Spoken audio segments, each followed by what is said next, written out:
Hello guys and welcome to our virtual class on that will cover the key points on externalities. So I'm going to go through this presentation quickly and I'm also going to refer to the cognitive. It should be around a 20-minute video again.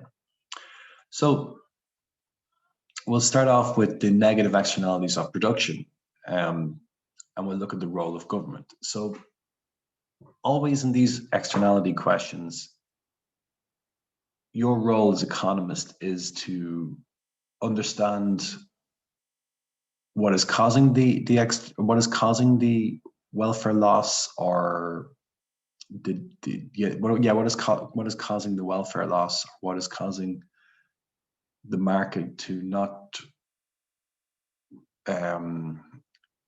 reach its full potential, like maximize its welfare. So basically you have to understand what is the cause of the market failure. So why are these externalities driving market failure? That's your first job. And then your second job is to understand how can we fix this? And what you'll have to realize is there's no perfect way of fixing it. Sometimes the theory says fixing it will, or the theory says using a certain policy should fix it, but in reality, these things don't work perfect because we have the human behavior element. And also the theory, when we see it just put out in the diagrams, I mean, it looks very straightforward to apply in the real world, but it's a lot more difficult. So we'll go through why that is. But your role as economists is to be able to identify the market failure, be able to look at suggestions on how to fix it, and be aware of the benefits of a certain approach, and also be aware of the limitations. And that's what we're going to look at in an exam question and give you guys to complete by the 11th of November as well. So you should see that on your upgrade. I'll show you that in a second. Okay, so when we have a negative externality of production, the first thing we think about is government. So if companies or an industry are polluting too much, we say, why doesn't the government put a tax on them? Your role as an economist is to understand why taxes might work. Essentially, why is this? Because a tax will put pressure on the supply curve. It makes it less attractive to produce. So it causes the supply curve to shift to the left because it's an increase in costs. That is all you need to know on that. So anytime we hear about, or anytime there's any sort of negative externality, whether it's production or consumption, one option for the government is to make it decrease the incentive to produce. And they can do this by putting a tax on the producers, and this causes the supply curve to shift to the left. So this is why taxes might work. But you need to understand the limits of such an approach. It's not that easy to work out what is the precise tax to put on. Also, taxes, they might cut the production, but we're still producing. There still is some pollution. And your job is also to think about alternatives. So, if we're polluting that badly, why don't we just ban the good? Why don't we ban the oil industry, for example? Well, the challenge with these things is, well, we need the jobs. We still need to earn the money from these industries. So this is your role as economists. This is the situation we face. It just describes what I said before. In reality, we're on the wrong supply curve. The firms are looking at their supply decision based on their private cost. They are not considering the social cost. They're not considering the externality. So it's almost like when we've drawn in class, they're on the wrong supply curve. Their true supply curve is actually further back than the one that they think they're on. And when this is the case, we end up with an overproduction. We produce a Q2 where these two intersect, whereas we should be producing a Q1. The deadweight loss, and we'll look later how to calculate this. The deadweight loss is just the area between these two quantities and the difference in the cost and the benefit curve. Because what's happening here, all these additional quantity, all this overproduction, we call it overproduction because the cost is higher than the benefit for each of these units. And this is where we get the welfare loss and the market failure from. So the market failure essentially is we overproduce. The deadweight loss or the welfare loss then is calculated by the overproduction multiplied by how much the cost was above the benefit for each unit we overproduce. So it's quite simple for negative externality production. What do we do about this? Let's get this curve to shift up to here, a tax. So I'm going to shift to cognitive 2.8.3 just to show, we did this yesterday, but I just want to,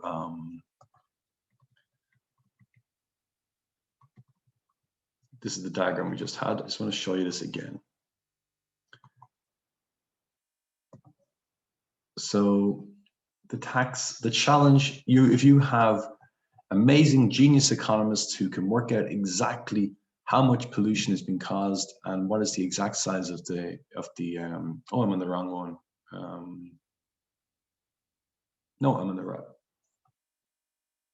Yeah, I'm on the wrong one. This is the subsidy.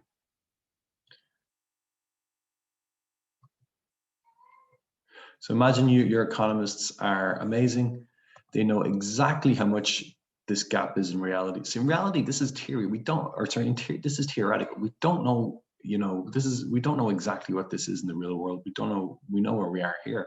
But imagine your economists are able to completely accurately measure this. Brilliant. They put the exact same rights tax on, and we get this MPC curve to equal the MSC. But in reality, they might do something like this. They might do something like this. If they're very, very nervous and they're afraid of the industry, to put a really low tax on, and it doesn't really influence the welfare loss at all. So that's the challenge of that's the challenge we face here. Taxes would shift up the supply curve, and our aim is to hit the MSC curve, but it's very difficult to measure this in reality. And this is just a sum up of those points. So you might get a question about evaluating, like, for example, to what extent, or evaluate or synthesize whether a tax would be effective or not. It's difficult to put a value on pollution. What is the value on pollution? So if we knew this, we put the exact optimal tax, but it's very difficult for governments to measure this. It's also very difficult to identify what firms are polluting. So you end up having to put a tax on all firms. Some firms might be not polluting, might be doing things a very efficient and good way for society, but they all have to get treated the same way. So this is going to make the tax reduce the effectiveness of the tax. And then also taxes make you pay. They don't stop pollution. So even when we get to the right level of quantity, there's still a lot of pollution there. So we don't fully get rid of the pollution. So if you've got a question in an exam asking you, evaluate whether this tax is effective, a tax would be effective at reducing the level of pollution, here are the limitations. These 3 points here. Difficult to value pollution and work out what is the exact right tax. Near impossible to work out which firms are polluting worse than others, who should be really targeted. And even if the taxes are right, you still end up in equilibrium with some pollution. The alternatives, basically legislation, cut back on the oil industry. You heard a lot of this in the US, for example, with the election coming up. Saying, well, what happens if you with the election just passed, if you close down the oil industry, where do people work? A lot of so this is the challenge as well. Some of us are very much tied to these industries that create a lot of pollution, so we don't want them banned. And then also there's tradable emission permits, this idea that you get a fixed amount of pollution and you can trade. Yeah, it's also an interesting idea, but not sure how effective that is. On to negative externalities consumption, and this essentially, these are a bit more complicated. The reason they're complicated is because Now, this is looking at the solution already. The difference in negative externality of consumption, the externality is on the demand curve. So notice that the MPB is above the MSB because there's a negative externality of consuming. There's an, that takes away from the benefit to society. So these are the type of goods that when we only consider our private benefit, we don't consider the fact that there's actually some damage to society. So it could be, alcohol or drugs or whatever. Let's just take a simpler example. Let's just think about driving. So here, our private benefit is very high, but if we took into account the pollution, our social benefit would be lower. We end up in equilibrium at a point Q1 with the price P1. But if we were operating on the true demand curve, we would have picked this, we would end up at Q star. So the overconsumption here is the difference here. Now, the challenge is here we look at two different solutions. One solution could be put a tax on cars. The tax always goes in the supply curve. So then you put the tax on this curve, so it shifts up and gets you to this point here. You have the same Q. Now, these are the classic, you're going to be doing a question on this, but it's going to be positive externality consumption. So what happens then if we have this here? What happens then if we try something different? We look at negative advertising. So imagine there's lots of advertising about, oh, you're driving your car, you're killing the climate for the future generations and so on. Maybe that would cause your demand curve to shift to the left. Maybe that would cause your demand curve to shift to be the same as this one here. So there's more options there on the negative externalities of consumption. And guys are going to have a practice past exam question on the positive externalities of consumption. So I'll show you that at the end of this video. Yeah, and here's just positive externalities. Again, this is the exact reverse, only the solution. So here the MSB is greater than the MPB. This could be a merit good. It could be a merit good such as healthcare. How do we get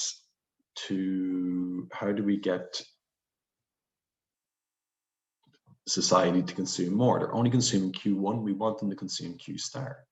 Well, we want to get this curve shifted to the right. What do we do? One way is advertising. Get this to shift to the right here. Another way is give a subsidy to the firms and get this to shift down.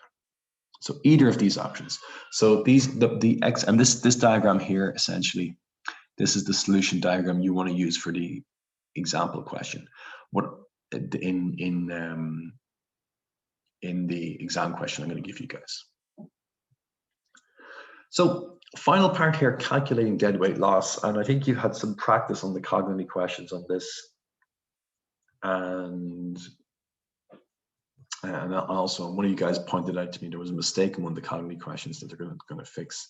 But anyway, calculating it, I mean, again, it's always the area of a triangle. And what you need to do is you need to work out what is the overconsumption. Or sorry, in this case, sorry, this is the positive externalities is the underconsumption. So you need to work out what is the underconsumption. And you need to work out what is the difference, what is the line here. You're essentially getting the area of a triangle. So you've got this here is one part, the overconsumption or the underconsumption part. And then what is the difference between this price and the price that would be here? And then you just basically get the area. And again, if you go to cognitive, they do it in a bit of detail here. So you can see here, so basically in cognitive, you just exactly what we said, you have the overconsumption. Sorry, here we have for cognitive, we have, we have a difference of 5 in the quantity, and then 4 was the price that we have now in equilibrium. And the same point for the quantity of 20, this corresponds to a price of 6 on the social demand curve, the social benefit curve. So then the area is just the difference in 6 minus 4 multiplied by the difference here. And then of course you half it because it's the triangle. So that's the formula. So have a look at 2.8.6 to get an overview of that, but it's fairly straightforward. It's the exact same as the other stuff that you guys did. Okay, so that's the lecture notes I wanted to take you through today. I also want to show you your assignment. So I have put up an assignment for you guys on externalities. I want this to be done by the end of the class, the end of the fourth module on Wednesday. You're going to have some time to work on it then. I recommend what you do is have a look at this, plan it out, and then you'll have enough time to write it. You can have an open book if you want, but you'll have enough time to write it on Wednesday. So let's just open up this question. So I'll talk a little bit about this class on Monday, but it's a past exam question on externalities. And the question is, to what extent is advertising the most effective way of increasing the consumption of merit goods?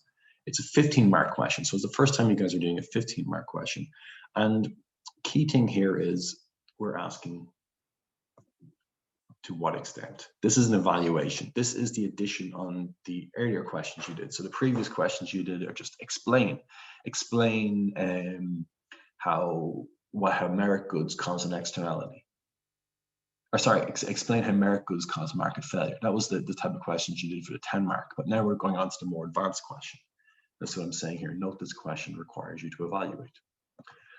Here is some tips on how to answer this question. So I'm big on structure, guys. Get your structure right and you will do way better. I recommend you define a merit good. Then you have a diagram showing positive externalities to illustrate how advertising can be used to deal with the market failure associated with merit goods. Explain how the positive externalities associated with merit goods and how advertising can increase the demand and consumption of merit goods. So remember, I always say use your diagram. Define the merit good. Have a diagram showing the positive externalities. Show the market failure. Show how advertising can deal with the market failure. Explain this. So explain this. Use the diagram that you just drawn to explain this here, and then come up with examples.